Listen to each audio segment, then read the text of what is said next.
Hi friends, welcome back to my channel. இன்னைக்கு என்ன எதை பற்றி பார்க்க போகிறோன்னு பார்த்தீங்கன்னா, ஒரு இன்டர்நேஷ்னல் டாபிக் பற்றி பார்க்க போகிறோம். Most sensational topic.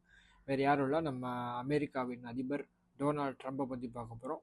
அவர் என்ன சொல்லியிருக்காரு, அவர் ரொம்ப நாளாக ஒரு மேட்ரை சொல்கிறாரு. அதுக்கு ரொம்ப நாளுக்கு அப்புறம் இவ்வளோ நாள் அமைதி காத்துட்டு இப்போ ஒரு தக்க பதிலடி இந்திய அரசு கொடுத்துருக்கு. அது என்னன்றதை பார்ப்போம். முதல்ல அவர் என்ன சொல்கிறாருன்னா, இந்தியா ரஷ்யா கிட்ட க்ரூட் ஆயில் வாங்குது. அதை இன்டர்நேஷ்னல் மார்க்கெட்டில் ஓப்பனாக அவங்க சேல் பண்ணுறாங்க. ஆனால் ரொம்ப அதிகமான விலையில் சேல் பண்ணுறாங்க. அதை நிறுத்தணும்.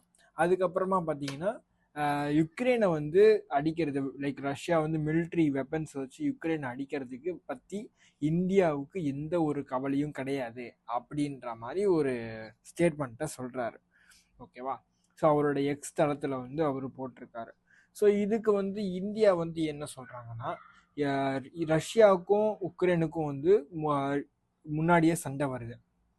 இதுக்கு இந்தியாவோட மினிஸ்ட்ரி ஆஃப் எக்ஸ்டர்னல் அஃபேர்ஸ் அவங்க என்ன சொல்லியிருக்காங்கன்னா, யுக்ரைனுக்கும் ரஷ்யாவுக்கும் வார் ஸ்டார்ட் ஆனதுக்கு முன்னாடியே அந்த வருஷமே 2024 பார்த்தீங்கன்னா, எந்த நாடெல்லாம் இந்தியாவை டார்கெட் பண்ணி இப்போ நீ ரஷ்யா கிட்ட வாங்காத, க்ரூட் ஆயில் வாங்காதன்னு சொல்லுதோ அந்த நாடுகள் யூரோப் பார்த்தீங்கன்னா $67.5 பில்லியன் ரஷ்யா கூட பிஸ்னஸ் வச்சுருக்கு.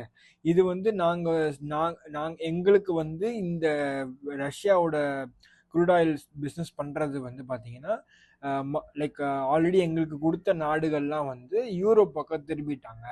இவங்களுக்கெல்லாம் கொடுக்காதீங்க அப்படின்ற அந்த நேட்டோ அமைப்புகள் சொன்னனால அவங்க எல்லாருமே யூரோப் பக்கம் திரும்பிட்டாங்க. அதனால தான் நாங்கள் ரஷ்யா பக்கம் க்ரூட் ஆயில் கேட்டுட்டு வாங்கினோம் அப்படின்ற மாதிரி சொல்லியிருக்காரு. யூரோப் பார்த்தீங்கன்னா $16.5 பில்லியன் எல்என்ஜி அப்படிங்கிற ஒரு நேச்சுரல் கேஸ் அதை ரஷ்யா கிட்ட வாங்கியிருக்காங்க. அதுவும் டியூரிங் திஸ் பீரியட் தான், அந்த வார் நடக்கிற பீரியட்ல தான் அப்படின்ற மாதிரியும் அவர் ஆட் பண்ணியிருக்காரு. அதுக்கப்புறமா அவங்க என்ன சொல்லியிருக்காங்கன்னா, இப்போ suppose America is rising the taxes அப்படின்னா ஒன்றும் ப்ராப்ளம் இல்லை.